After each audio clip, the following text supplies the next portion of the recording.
Welcome to the Black Girl Burnout podcast. Kelley here. And today is the first solo episode of me being completely visual. I'm talking to a camera, y'all. On the inside, I'm dying a little. But here I am. And it's also week 2 of us going down to just a weekly cadence instead of 3 times a week. This episode is going to dive deeply into why I made that choice, 1, and 2, into our theme of the month, which is being in bloom and expansion. That's what I want May to be about for myself. That's what I want May to be about for you. And I want to dive deep into how do we get there? And this episode is about the ways that we are not going to get there. And it's entitled Soft is the New Rich, because I do believe it is. I think as we move forward, softness is the currency that is going to make you the most healthy and the most whole in life. And I want to talk a little bit about how I got to this belief and what's going on in our community around wellness, around Black women's advancement and expansion, and some of the ways I'm going to be honest that I am seeing us go a little bit astray. And as always, talk about my own personal journey, why I am going down to just 1 time a week episodes. Also, how I want to expand this podcast. What are some of the things and the journeys that I have been on around this topic of expansion and blooming? Most importantly, I want this episode to be really twofold. 1 is personal work for me and a call to action from myself to you to sit here and say with my whole chest that I am the voice that is needed right now. And this podcast is the message that is needed right now as we head into, for some of us, the worst times we've ever seen in history. And for others of us, just a lot of discomfort and uncertainty. I'm looking around the landscape and I just feel confident within myself more than I've had in a long time, as uncomfortable as it is to say, y'all need Black Girl Burnout. And I need to show up and bring to you what I have to offer, my skills as a therapist, as a woman who's navigating life myself, and show up in a way confidently to let you know that if you are looking for a beacon in a place, if your friends are looking for a beacon in a place, if your family is looking for a beacon in a place to find themselves, to have space to reflect, to consider what's going on in their lives, it's here. And it's with me. So that's part 1. That's my call to myself. My promise to you is to show up and be that girl, not just say it, be about it. But the second part of this is also going to be about a call for you to embrace softness in the way that it is meant to show up in our lives. Not maybe the way it's being co-opted right now, but in the way that it is meant to show up in your life today, right now. We all deserve a moment to be in full bloom. Every single one of us. This is your month, this is your time, and this is your episode. So as Black Girl Burnout is evolving, I feel called to say again what I am and what I am not. Okay? If y'all have been listening for a long time, you are not going to be surprised by any of what I'm about to say. But this podcast is never going to be a podcast that's going to teach you how to make 7 figures. Not going to do it. This podcast is never going to be a podcast that is going to teach you necessarily how to train your body in a way that is going to get you summer ready, how to lose another inch off your waistline, how to contour. I don't have those skill sets. And even if I did, I'm just not called to share them in that capacity. I do love a good skincare though, y'all. And y'all are going to be forced to hear some skincare tips because I love skincare. I love the science of looking good and feeling good, but that's not where my headspace is. This is not going to be a podcast that's going to tell you how to get the man of your dreams or the partner of your dreams, what aesthetic or what city you should live in to find love. That's just not what I'm here for. And that's not shade to anybody who is, because there's a lot of creators and content that I consume that hits on some of those things. I love a good exercise routine. I love a good skincare routine. I love a good makeup routine. I'm now getting into my makeup bag. I enjoy it. But what I'm really clear about is what I am called to do with Black Girl Burnout and what I am called to do for you. And that is, I am really good at teaching you how to hold heartbreak and hope all in the same body. I am the person who's going to give you the roadmap to romanticizing your latte as much as you might romanticize a proposal or the dream job or some number in your bank account. I am the woman who is going to teach you how to find stillness and to create more sweetness and softness in your life. And when everybody else is telling you to go bigger and bolder and one more thing and fill your plate and one more activity and one more event, I am going to be the voice that tells you maybe we should take one thing off our plate. Maybe instead of going to the biggest, best restaurant we can find, maybe the answer is having good conversation with someone we love or care about. Maybe it isn't an extra session at the gym to unlock some magical moment that's going to make us suddenly love ourselves or think we're attractive. Maybe it's laying in the softest pajamas we have, in our fantastic sheets, and giving ourselves 30 more minutes of rest because that's what our body needs today, and we're going to honor that.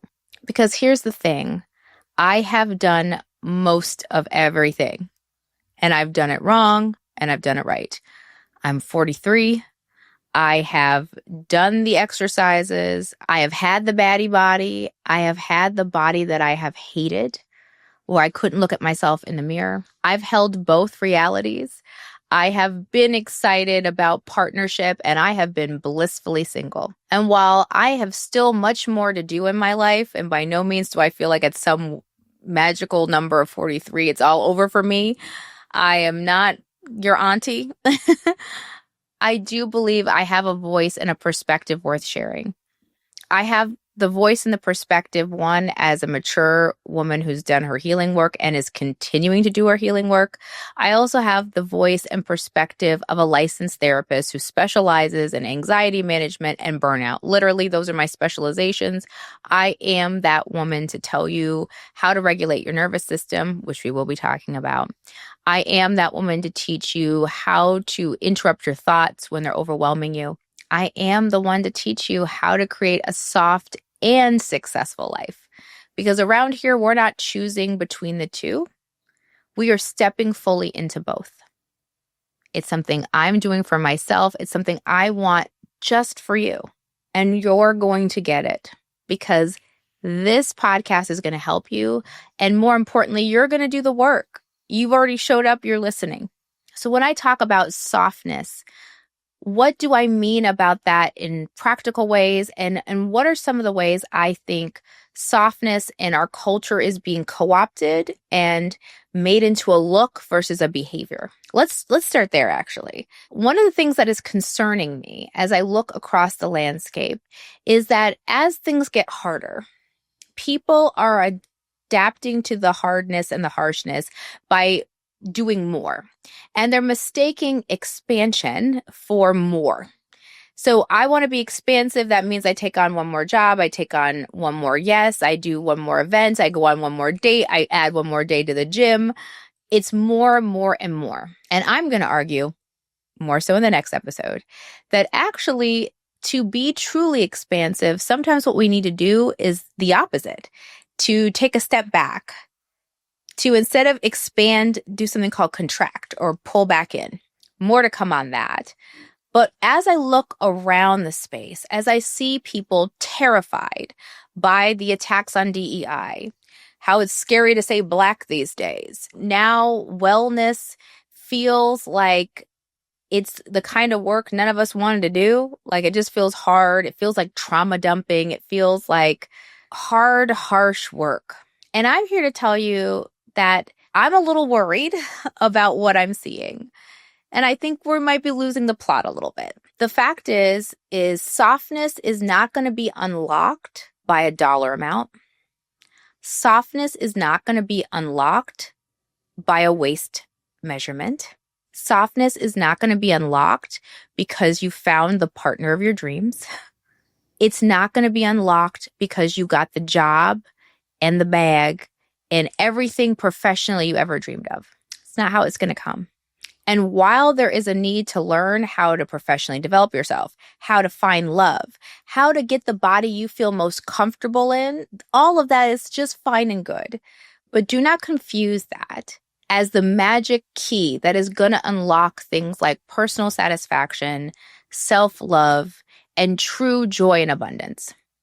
Those things don't come that way. They may be byproducts of a soft and healed life, but they are not the causes. Soft as the new rich, what I mean by that is actually a rejection of all that. What I feel like Black women need more than ever isn't a way to unlock your 7-figure potential and how to hustle hard and girl boss. Softness for Black women and what we need right now is learning how to say no, setting our preferences, saying out loud what we want, to affirm versus deny.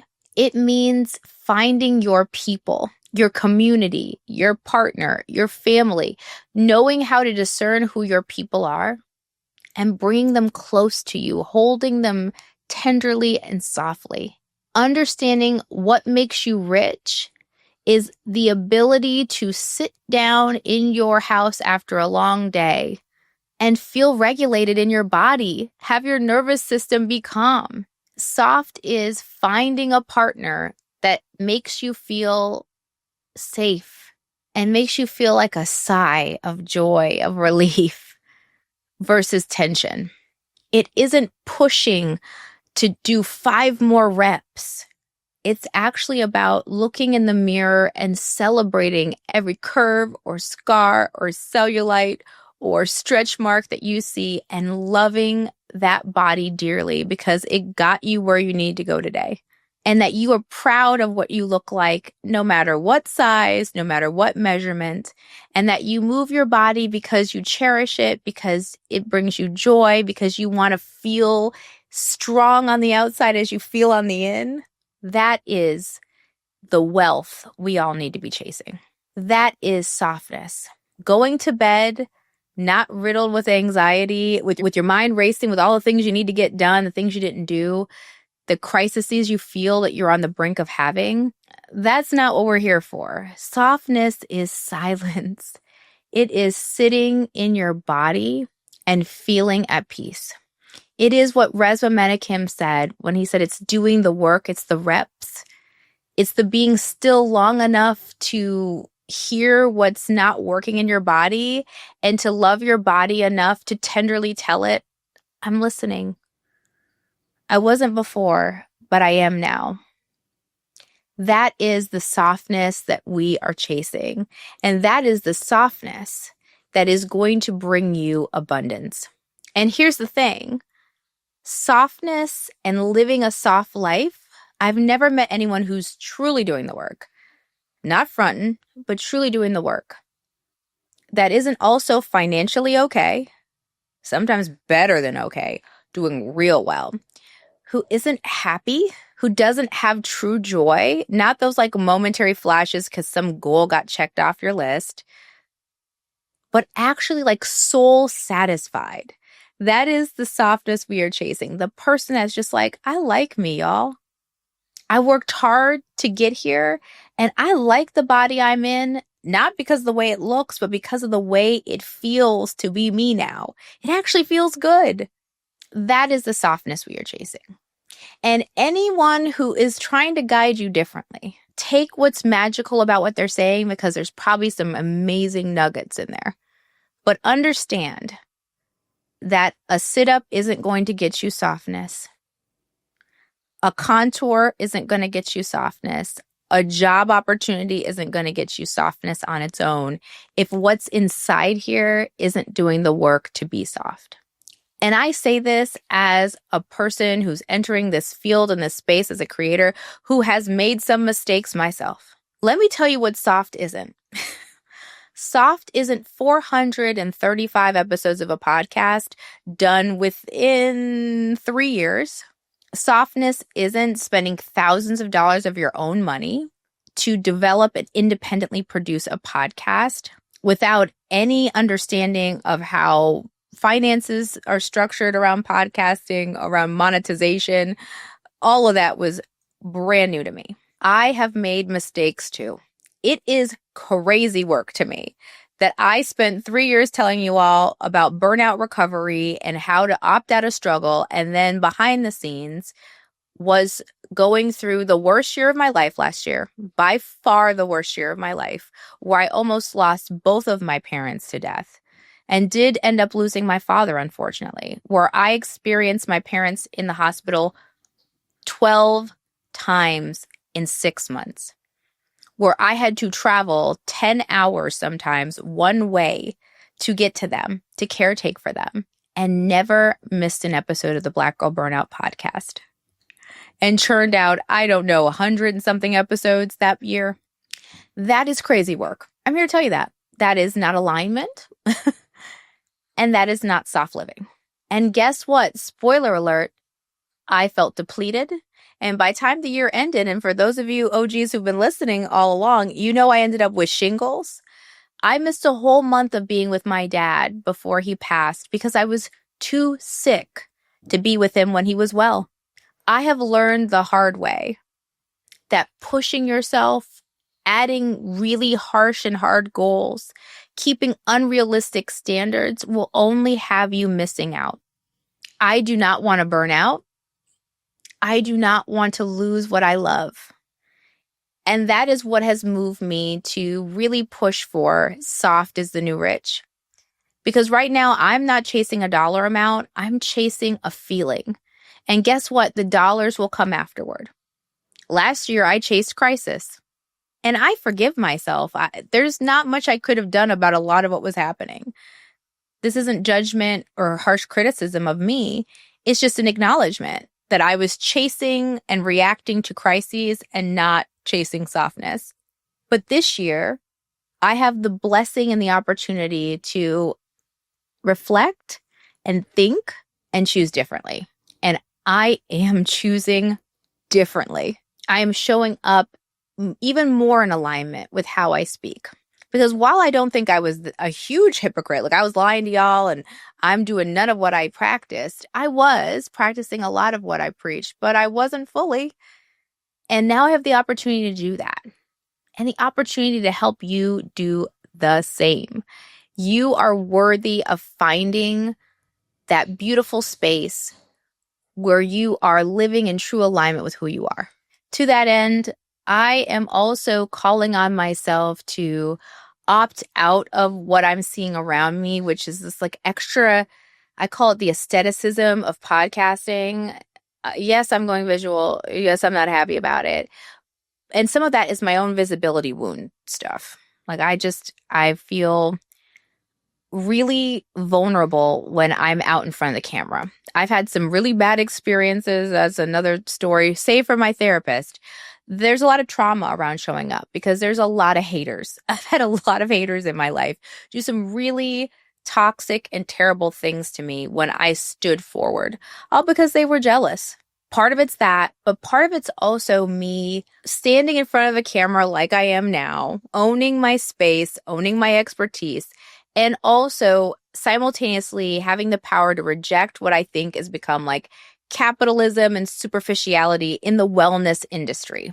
Right now, we need voices telling us to do less, not more, to take care of ourselves in targeted, thoughtful ways, not in ways that are going to hurt our bank account, hurt ourselves, hurt our relationships, and normalize all the bad feelings, like normalize fatigue, normalize hustle culture, but then call it service.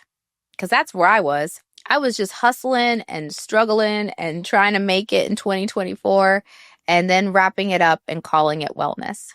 And I'm not going to do that anymore. It's not about integrity, which is what I was telling myself. It's about martyrdom. And I was fully in it. And I'm not going to be in it anymore. And so how does that relate to you? What are some of the things you can do? What does a soft life actually look like? Not what it looks like on Instagram. What does it actually look like? I have 3 tips for you. But first, I want to ground it in soft living. Isn't this like commercialization and romanticization of softness? I mean, you have to have a product, you have to have a look, you have to be a certain way. This whole like wellness and this conversation we're having on the side about certain exercise types, which I'm not going to even get into, and it's like proximity to whiteness. I'm not sure I subscribe to that at all, but I do think wellness has been co-opted and aestheticized as closer to white. That people who look a certain way, who are shaped a certain way, have a louder voice in the community than those who don't. And we're not here for that. But there are 3 ways you can create a soft life without hustling, without doing one more thing, without girl bossing, without any of those phrases. And the first way is to romance the ordinary. What are the micro moments of joy you can bring back into your life? And start it right in the beginning, right when you wake up. How can you start with the moment of joy? And maybe it's just gratitude. You develop a really great, strong gratitude process. You get up and you say thank you. The sun is out and you might be a person who loves sun and you're like, oh, it's going to be a sunny day. Maybe you're a person who likes to chill and have it be a little dark and stormy. Oh, perfect reading weather. What is one moment right upon wake up you can have that? It means romanticizing and enjoying your tea, your bedtime, your everything shower, your bath, a hug from your partner or a little one. Think of it this way. If softness is the new rich, and we think about rich and like money, right? You deposit something into a bank and it grows. It's the same thing with softness. You have a moment of softness, you deposit that into your little soft life bank, into your life, and it adds up. And whereas savings may be kind of static, like if you put $1 in, you put another $1 in, you get $2, we are more like doing high yield savings accounts or have a really good investment portfolio. Because one act of softness is not like equal to $1 and then another $1. One act of softness is sometimes 20. It's sometimes 100, because what happens is softness, like a good stock market, it compounds. It grows and it grows on top of itself. So the more you create these micro moments of softness, the more expansive you become. And expansive within yourself. It's not an outside look. Although I've never met a person who wasn't full up on softness and joy that wasn't beautiful. But how that beauty shows up may not be the beauty standards that we are used to. So romanticize the ordinary. Don't wait for big moments to find your joy, to find your softness. Create small ones. What's the smallest thing you can do right now to create softness? Maybe it's putting on your favorite hand lotion. Think of it in those terms. The second thing is to drown out the noise. That means that you need to curate your timeline, stop explaining yourself, reclaim stillness. What I mean by that is I am consciously unfollowing accounts that make me feel insecure, that make me feel like I should do one more thing, that make me feel like I'm not enough. And I want to be clear, that's not the account's fault. Some of those people may be on a journey to make you feel less than yourself, but some of those people are just out there living their life and it's not their problem. It's Kelley's problem. But guess what? Kelley's going to fix it by muting the account. Drown out people telling you to do one more thing, to pivot and to stretch one more hour of your day without asking you to take something off your plate or find alignment. The other way to drown out that noise is stop over-explaining everything. You don't owe people context for your life. And certainly not everyone. There are people in your life you need to have conversations with. You've got family or you have a partner. You need to have open and free communication with them. But everybody else, social media, your coworker, you don't need to give people a context for every decision you make. And there are actual scientific studies that tell you that moving in silence is actually predicts success. You don't need to announce, you need to over-explain, you don't need to be on Instagram all day long, storying everything you're doing. It's not that serious, y'all. Drown out the noise and you will increase the softness in your life. The other part of drowning out the noise is what I said before, which is reclaiming stillness. Figuring out some kind of a mindfulness practice. I don't care if it's your daily prayers. I don't care if it's just you sitting and breathing and sitting in silence for just a minute, putting the timer on. I don't care if it's taking the biggest breath you've taken all day and letting it out. Find time to reclaim stillness so you can listen to what your body, what your intuition is telling you. And when you do that, you begin to move with love instead of obligation. The third way to create a soft life is to move in love. I no longer do things because I feel obligated. And I've gotten so used to it that when it happens, and like recently I had like a dust up, it doesn't matter the context, but I had this moment where I was like, I'm doing this now because I feel obligated. I don't actually want to do it anymore. I don't like this person. I'm not vibing no more. And it was such a foreign feeling to me that I was like, oh girl, one, proud of you for creating a life this way, but two, we ain't never gonna feel like this again. I move with love, not obligation. And I have to be honest, I am a more generous, more tender and caring person as a result. The minute I stopped feeling responsible for everybody's feelings and emotions and carrying their disrespect or their shame or whatever energy they're bringing to the table and doing things out of that kind of energy, the minute I stopped, the more tender and soft my life became. The other part of moving with love, not obligation, comes down to your actual aesthetics. Do you look good because of what your friends are going to think, what a potential partner might think, what your coworkers will think, what Instagram will say about you? Or do you move with love for you? Do you look good for you? That includes how I treat my body. I move in the world with love, both outwardly and personality, and also inside of myself. That means taking a walk versus doing some kind of soul-crushing workout that I know I will be in pain for 2 weeks over. No more of that. Out of an obligation to look a certain way for the camera, to look a certain way for validation, to look at other people in the space of podcasting and be like, oh, she look amazing. I need to do that. No, I don't. I'm going to let people look amazing, and I'm going to move in a way that makes my body feel loved on, which is stretching and walking and dancing and cherishing my body because it deserves joy and not punishment. Last, I said 3 things, but there's one more.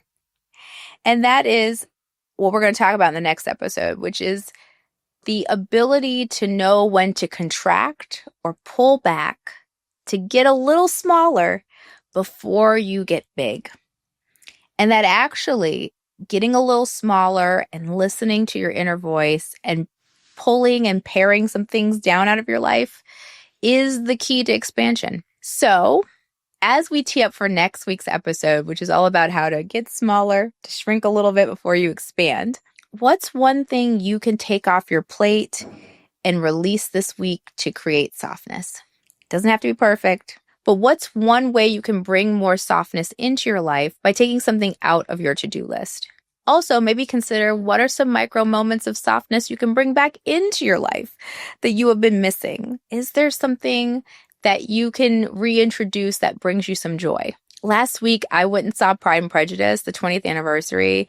If y'all know me, people who really know me know at the heart of me is a Black girl who wants to twirl in a field. And have a very much healed Mr. Darcy come meet me. And I do emphasize healed. And just be in the English countryside. I can't really have that right now. I live in a little more of a city area, but I can go see a movie and enjoy the feeling of that, the beauty of that film. I can remember traveling to some of the places that are filmed there. That was a little bit of softness I put in my life. I went and sat in the theater and turned my phone off and totally dialed in. What can you do to make sure that you are bringing more softness this week? And as we close out, how can you make your mantra, soft is the new rich? Full stop, my lovelies. It's time to reclaim wealth as peace and rest, as pleasure and presence. That softness is sustainability, not weakness. That just keeping things going sometimes is the soft choice and not adding another thing to our place. It's a rejection of the pressure to show up all the time and yet be simultaneously invisible, to be exhausted and call that normal and that's life, and to, again, normalize performance. That Black women are here for you to consume and we're here to pretend to be something we're not. We're not doing that anymore. We're not trying to look ragged in the name of It's not helpful to be raggedy looking and sad in the name of wellness and call it that. So join me as I explore softness being so. To that end, I told you I started with my promise to you. I'm going to show up. Sometimes looking not so perfect because I don't have the time. Sometimes barefaced, imperfect. Y'all, I'm trying to figure out this camera situation and what's behind me. I don't know what y'all going to get watching. That might be the joy in itself. Get ready. But while it may be imperfect, while I'm still figuring out angles and how to look the best, what I can promise you is a truth that I will show up always as me, and I will show up soft to walk the walk. And maybe in doing that, I'm going to give you permission to do the same. So that's it for today's episode. A little longer, hopefully a little deeper. If you are enjoying the podcast, it has never been more important than any other time that I'm talking to you about this podcast to support it. I am making a very conscious choice that is going to cost me initially listenership, potentially, money, definitely. But it is the right decision I'm making. But it also means that I have to show up honest and tell you, if you have not been sharing this podcast, and by the way, some of you have, the lovely, lovely reviews that I am getting now on Apple Podcasts. I wish I could hug every single one of you.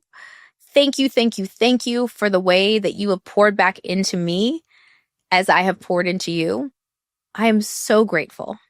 The comments on social media, I appreciate every single one of y'all.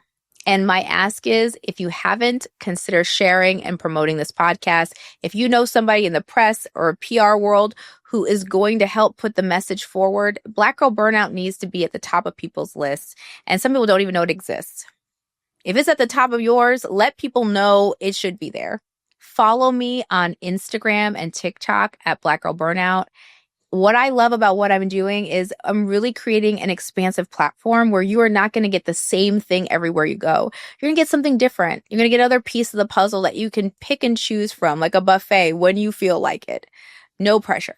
But follow us on TikTok and Instagram at Black Girl Burnout. And if you want to do some deep dive, Tumblr kind of as coded, literary magazine kind of content, you need to be on Substack. There's like 5,000 of us there. I can't believe 5,000 of y'all showed up in like 60 days. But we're there, and I write 2 times a week for non-paid subscribers, just more reflections on what's going on in my life, more reflections on what's going on behind the scenes of this podcast, and deeper dives on the content that I talk here. Substack is a beautiful place to connect. There is free content always. And for the price of a fancy latte once a month, $8, you can subscribe to Substack, where you're going to get even more tips and tools, and where I'm going to raffle quarterly opportunities to work directly with me. Last but not least, on that tip of working directly with me, I am opening up 2 channels to work with me. One, I've opened up 15 slots for something I'm calling the Clarity Catalyst. It is like a one-of 90-minute deep dive workshop all around road mapping for you a year's worth of burnout recovery and all the different areas of your life that you may be feeling burned out on or looking for clarity and a direction forward. It's not therapy. It's not coaching. It's pretty prescriptive. It's like, you tell me what's going on and I'm going to give you a step-by-step routine. It is a very powerful 90 minutes for someone who's action-oriented and looking to just be like, tell me what to do, I'm going to do it. That's your opportunity. I'm here to tell you what to do. It's powerful, it's premium, but it's available. And there is a link to apply to that because I'm only taking 15 people. There's a link to apply to that. Slots are filling up. So make sure to jump in. If you really think this is something that will help you, don't wait. Apply. The Clarity Catalyst. And last but not least is I've been called for some reason. I'm feeling the need to go back to doing therapy. I'm a therapist again, y'all, like an actual practicing one. I stepped away for a little bit, but I am back. And if you reside in New York State, I'm only licensed there for now. I'm opening up 20 slots on my caseload for what I consider to be more like short-term therapy. Think occupational burnout. Anything burnout, I'm your person. Think if you're having relationship struggles or something's going on in a family that you know is like short-term but painful, something you're trying to navigate. Let's work together for 90 days. I take some insurances and I have a reasonable private pay option. That information will also be in the show notes as well. Okay, that's it for today's episode. Thank you all. Until we speak next, rest well.